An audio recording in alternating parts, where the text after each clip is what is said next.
When fire erupts in a passenger jet at 38,000 feet and both pilots collapse, death seems certain for everyone on board.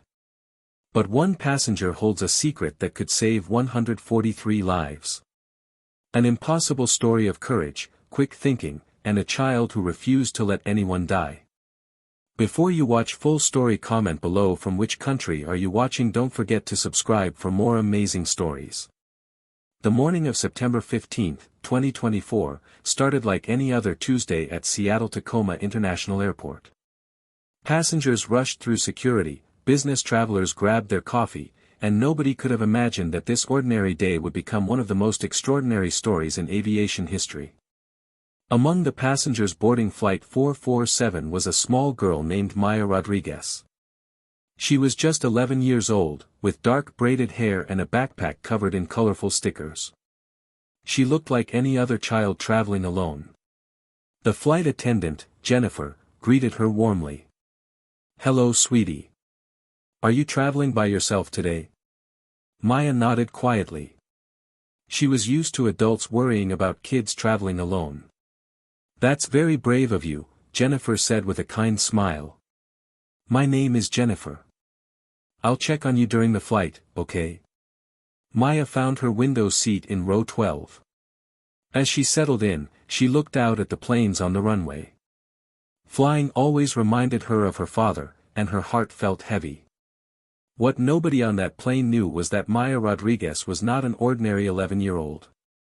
She carried a secret that would soon save everyone's life.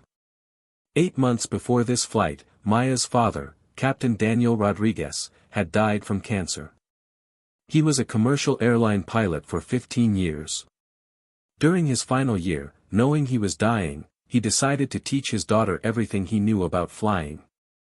He bought expensive flight simulation software and set up a complete cockpit in their garage. Every night after school, they practiced together. "Flying is not just about moving controls," her father explained. "It's about staying calm when things go wrong. It's about making good decisions under pressure." They practiced normal flights at first. Then they started practicing emergencies. Engine failures, electrical problems, fire scenarios. Her father made her practice again and again. "In aviation, Maya, we prepare for things we hope will never happen," he told her. "A good pilot stays calm when everything goes wrong. That's what separates those who survive from those who don't." By the time he died, Maya had spent over 500 hours in the simulator. She knew emergency procedures that some professional pilots might struggle with. She could read instruments, calculate approaches, and handle system failures. But she was still just an 11-year-old girl, still grieving, still a child who kept this knowledge secret because nobody would believe her anyway.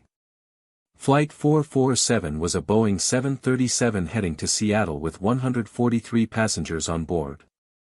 The pilots were Captain Michael Thompson, who had 28 years of experience, and First Officer Sarah Chen, a highly skilled professional. The takeoff was smooth. The plane climbed steadily into a beautiful blue sky. Everything seemed routine.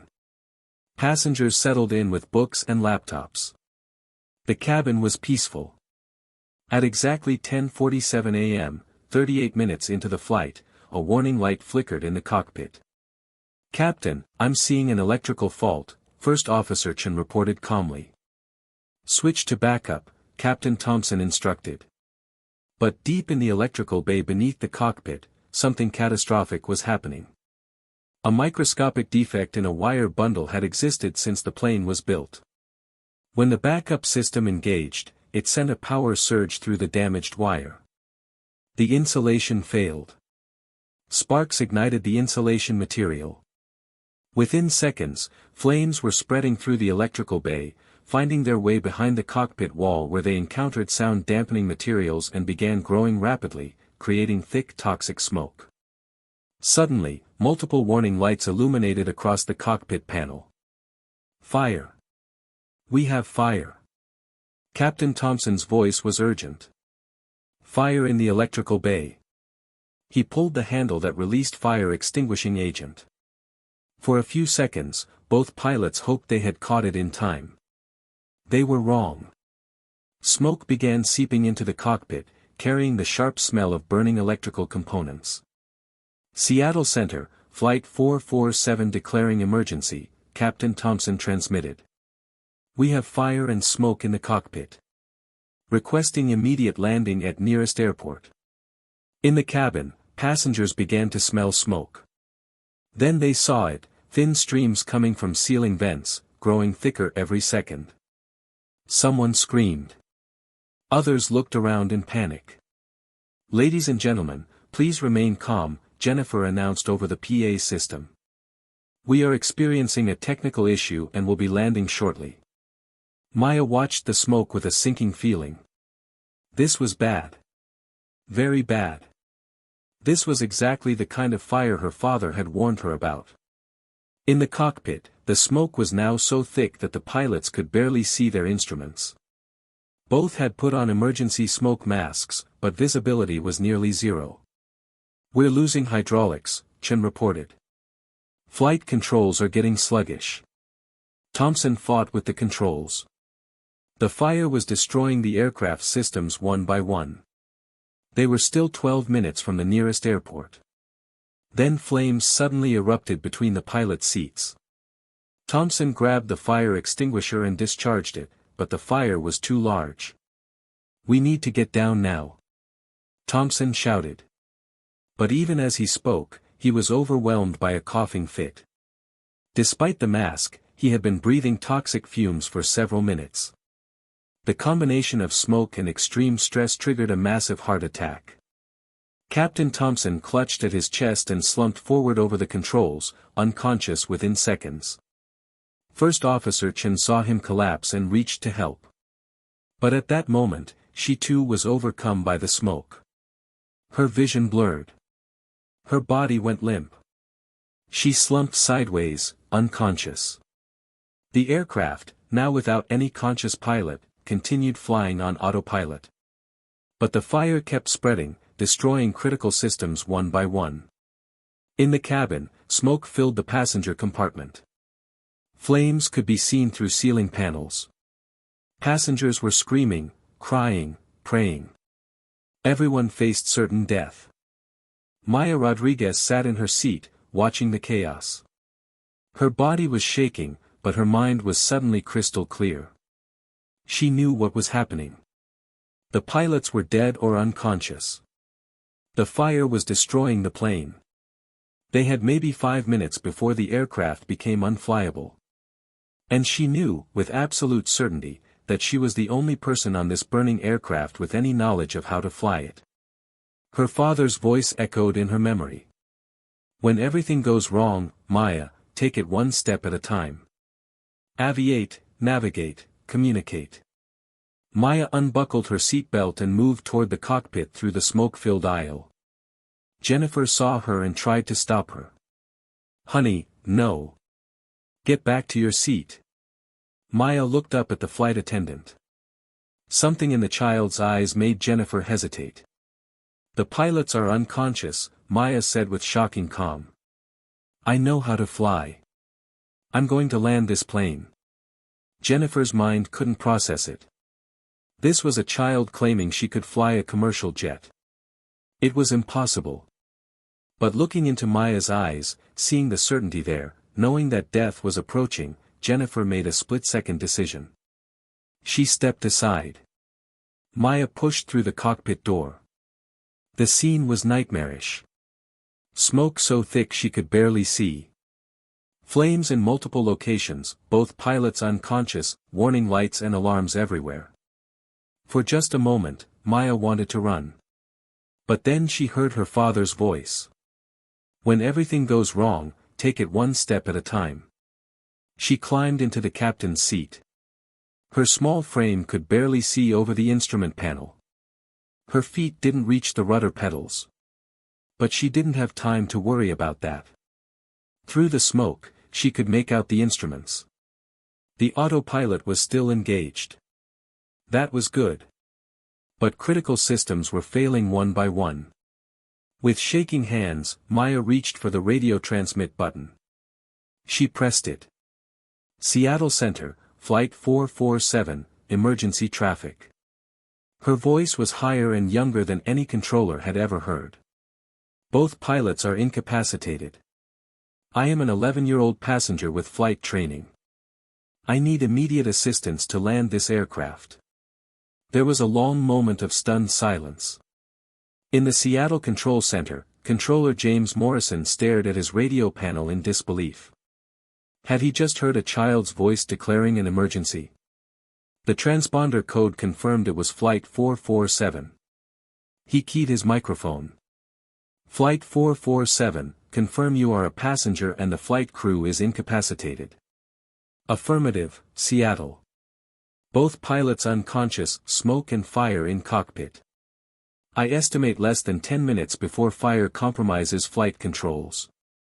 I need vectors to nearest airport and landing instructions.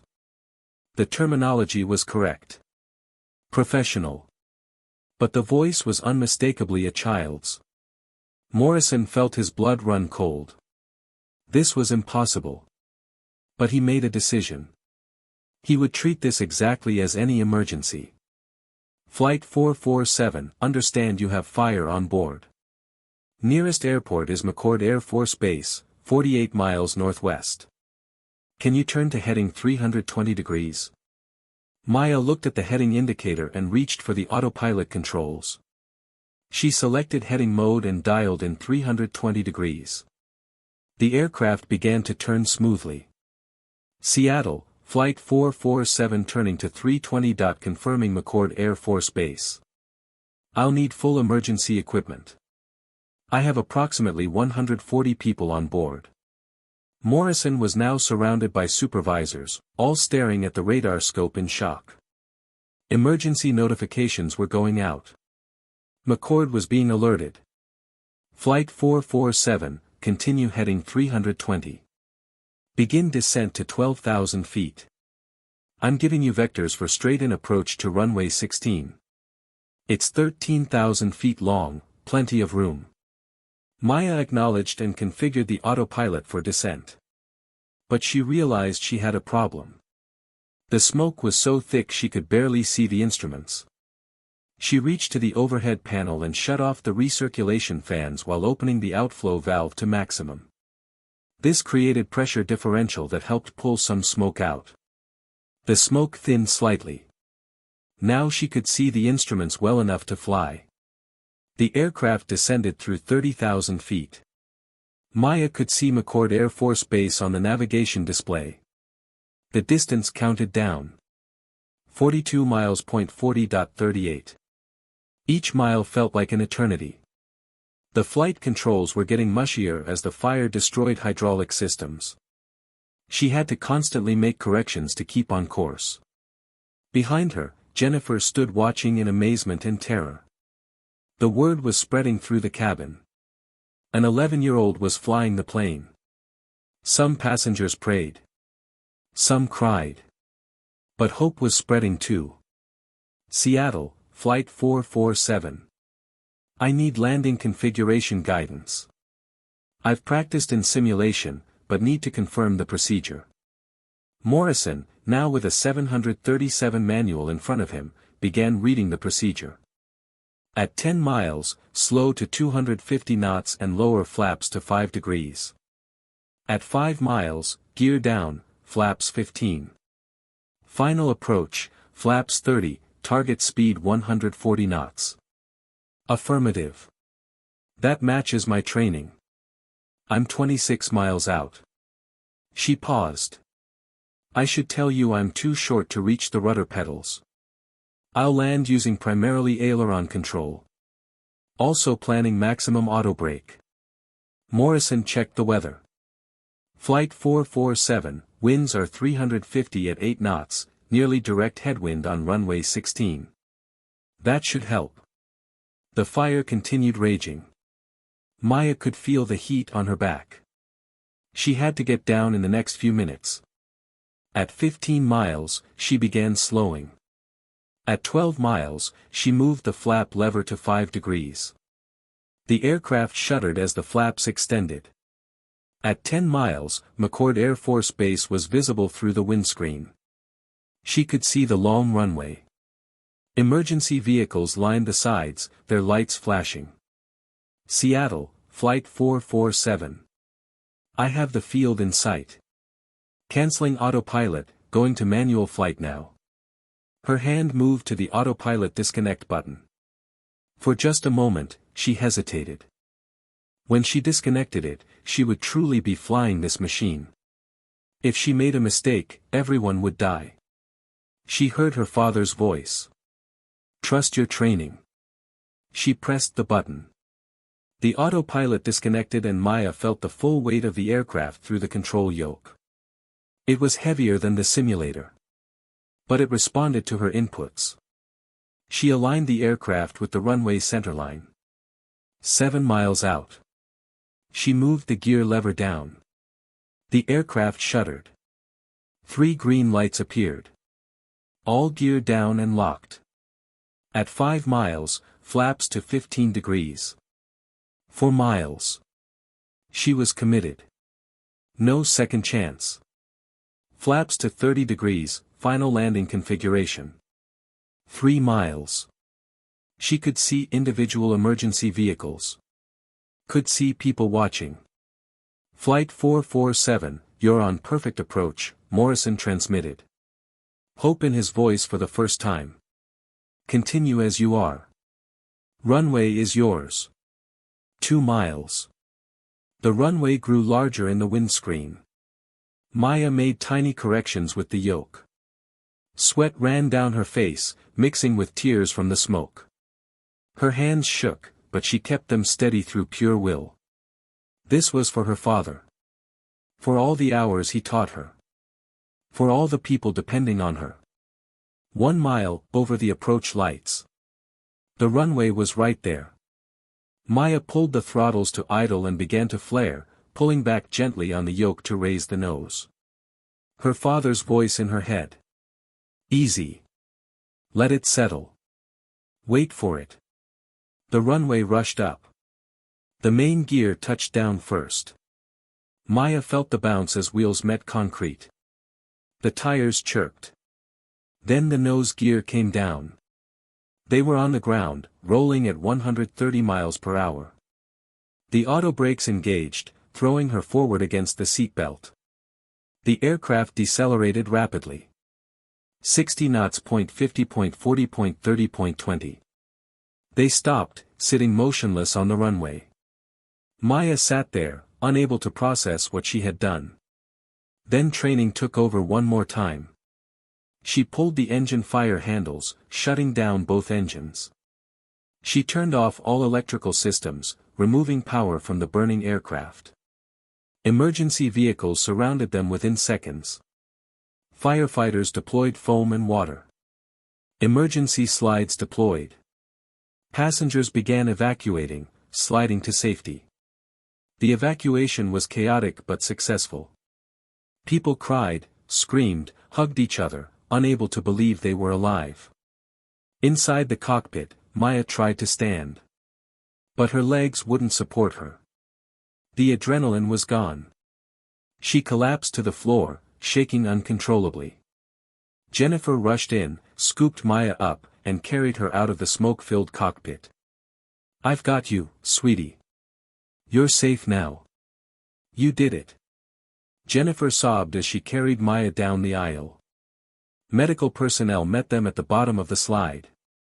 Maya was placed on a stretcher and given oxygen. As paramedics loaded her into an ambulance, Maya looked back at the aircraft. Smoke poured from it as firefighters battled the blaze. The aircraft was destroyed. Would never fly again. But everyone aboard had survived. 143 people were alive because an 11-year-old girl had refused to accept death. In the ambulance, oxygen flowing through a mask over her face, Maya finally allowed herself to cry. She released all the fear and grief and overwhelming pressure. She cried for her father, who had given her the skills to survive this day. The story exploded across the media within hours. Video footage from the ground showing the aircraft landing with smoke trailing from it was broadcast worldwide. The fact that an 11-year-old girl had been flying seemed impossible. Yet it was absolutely real. Investigators from the National Transportation Safety Board arrived that evening. When they interviewed Maya in the hospital, they were stunned by her technical knowledge and calm recounting of the emergency. The investigation revealed the electrical system failure that caused the fire. Maya's actions were analyzed by aviation experts worldwide. The consensus was remarkable. She had made exactly the right decisions at every critical point. Professional pilots with decades of experience said many qualified pilots might not have handled the situation as well under such extreme pressure. Captain Michael Thompson had died of a heart attack during the emergency. First Officer Sarah Chin survived but required months of recovery from severe smoke inhalation. Maya Rodriguez became famous overnight, though fame was something she neither wanted nor sought. She was invited to appear on news programs, offered book and movie deals, received commendations from aviation organizations and the president. But what Maya wanted most was to honor her father's memory. The weeks after the emergency were difficult for Maya. She had nightmares almost every night. In her dreams, she was back in that burning cockpit, unable to see, unable to breathe. Her Aunt Maria found her a good therapist who specialized in trauma. Dr. Sarah Martinez was patient and understanding. "What you experienced would traumatize anyone," Dr. Martinez told her. "You're allowed to have nightmares. You're allowed to be scared. None of that takes away from what you accomplished." Maya started therapy twice a week. Slowly, she began processing what happened. She learned it was okay to feel conflicting emotions. She could be proud of saving everyone and also angry that she had to. The investigation led to changes in aircraft electrical systems and fire suppression.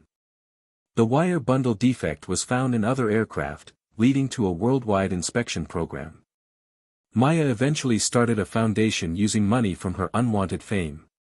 It provided flight training scholarships to young people who had lost parents, particularly children of deceased pilots. It was her way of transforming the darkest moment of her life into something that might help others. On the one-year anniversary, Maya visited McCord Air Force Base for a memorial ceremony. She stood on the same runway where she had landed the burning aircraft. Beside her stood Jennifer, the flight attendant who had let a child enter the cockpit, saving everyone's lives. Air traffic controller James Morrison traveled from Seattle to attend, wanting to meet the young girl whose calm voice had been so surreal yet professional.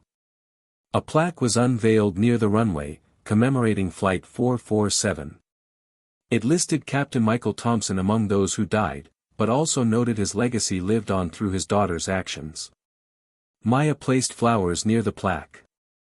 For a long moment, she stood there, remembering her father, remembering the terror, remembering the weight of responsibility. When she spoke to the gathered crowd, her voice was still young, she was only 12, but carried weight. "My dad taught me to fly because he loved aviation and wanted to share it with me," she said quietly. "He taught me emergency procedures because he believed knowledge was the best gift he could give. He never could have known his teaching would save 143 people." Her voice caught. "I was so scared that day. I'm not a hero. I'm just a kid who knew how to fly because my dad taught me. And I couldn't just sit there while everyone died." She paused. "I miss him every day. But I know he would be proud that his teaching mattered. That it made a difference." The crowd applauded. Many were crying openly. These were people who had looked death in the face and been saved by a child's skill and courage. After the ceremony, Maya spoke with survivors individually. A businessman told her he had been convinced he would never see his children again. A college student said she was studying to become a pilot, inspired by Maya. A young mother thanked Maya through tears, saying her baby would grow up because of what this 12-year-old had done. James Morrison pulled Maya aside. "I've been a controller for 18 years, he told her. "I've handled thousands of emergencies. But I have never experienced anything like that day. When I first heard your voice, I thought it was impossible. But you proved me wrong. The way you handled yourself, the clarity of your communications, it was better than some professional pilots I've worked with. Maya smiled shyly. I don't know if I want to be a pilot, she admitted. Sometimes I think yes. But sometimes I think that day used up all my courage for flying. I have nightmares about the smoke and fire. Morrison nodded understandingly. That's completely normal. What you experienced would traumatize anyone. Whatever you decide to do, I know you'll do something meaningful. A few months after the anniversary, Maya made an important decision. She wanted to fly again, but in a safe, controlled environment. Her Aunt Maria found Captain Rebecca Torres, a retired airline pilot who specialized in working with people overcoming aviation trauma. When Maya met Captain Torres, she immediately felt at ease. Torres reminded her of her father with her kind eyes and calm demeanor. What you accomplished was extraordinary, Torres said gently. But I understand that extraordinary circumstances can leave difficult scars. My job is to help you reclaim the joy of flying. They started slowly. The first session was simply sitting in a small Cessna while parked on the ground. Torres explained every control, talking Maya through the differences from the 737. Maya felt her heart racing, memories of smoke and fire threatening to overwhelm her. But Torres's calm voice kept her grounded. The second session, they started the engine. No smoke. No fire. No alarms. Just the steady rhythm of a healthy engine. By the third session, Maya was ready to actually fly. They took off on a clear afternoon. The small plane lifted smoothly. Maya felt the controls respond to her inputs as Torres guided her through basic maneuvers. And something remarkable happened. For the first time since that terrible day, Maya felt the pure joy of flying that she and her father had shared. No emergency. No pressure. Just the simple pleasure of soaring through the sky. Tears streamed down her face. But they were different tears.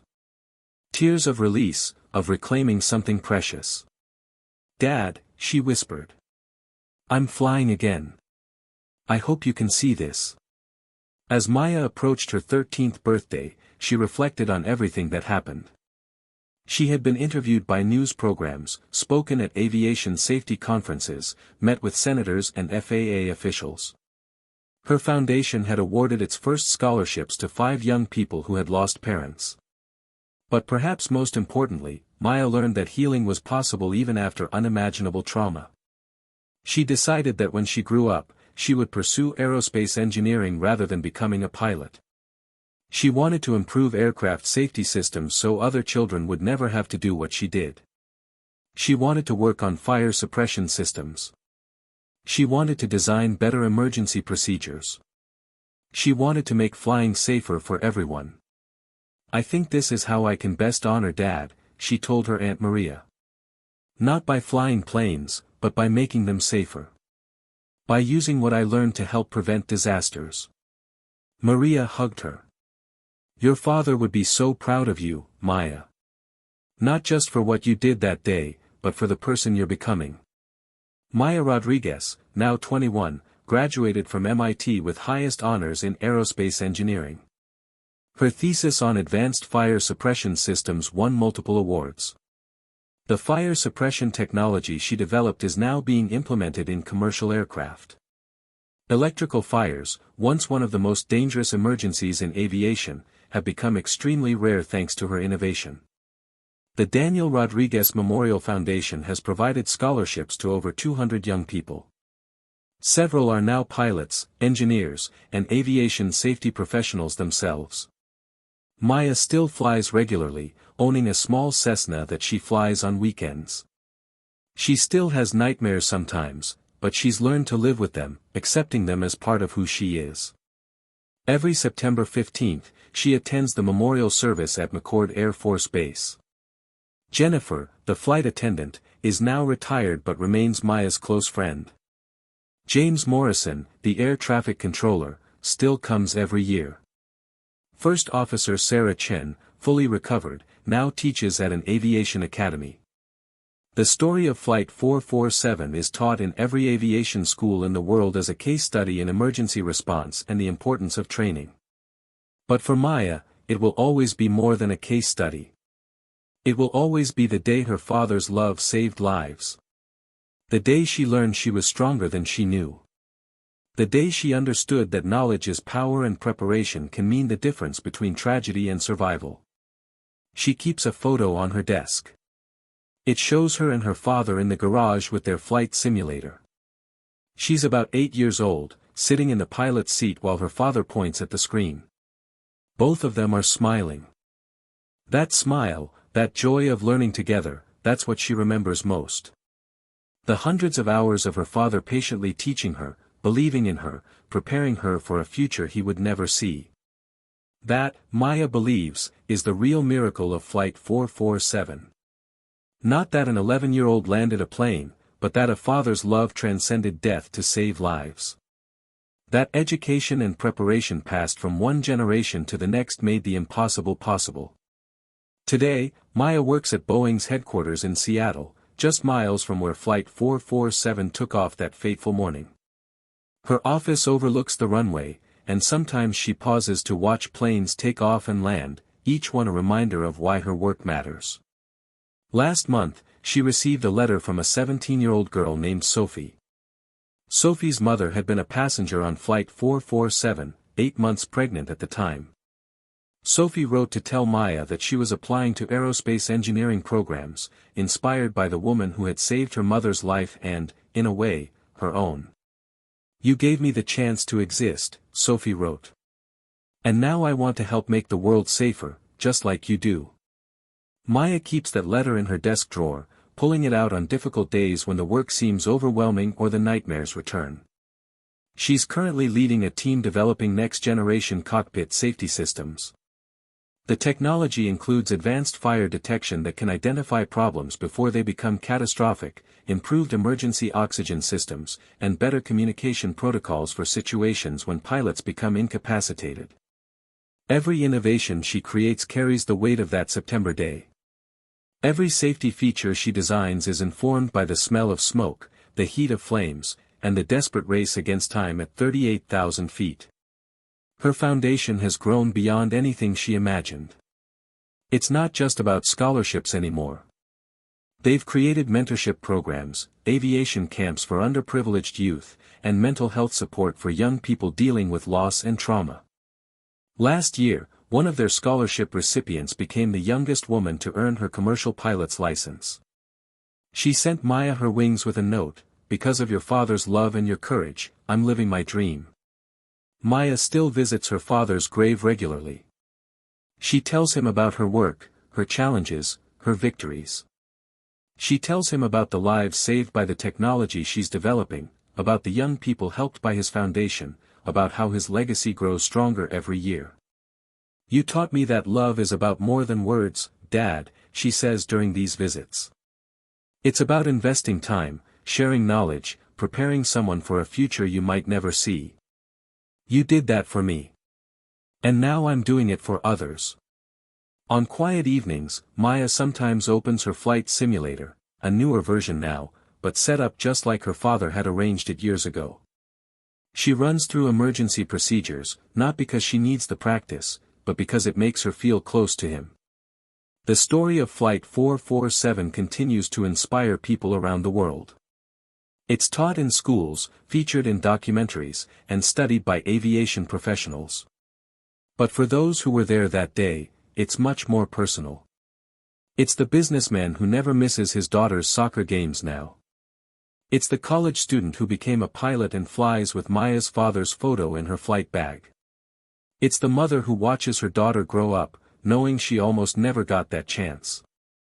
It's Jennifer, who learned that sometimes the most important decision is to trust someone when logic says you shouldn't. And it's Maya Rodriguez, who learned at 11 years old that she was capable of the impossible, and who has spent every day since then proving that knowledge, preparation, and love can change the world. The miracle of Flight 447 wasn't just about landing a plane.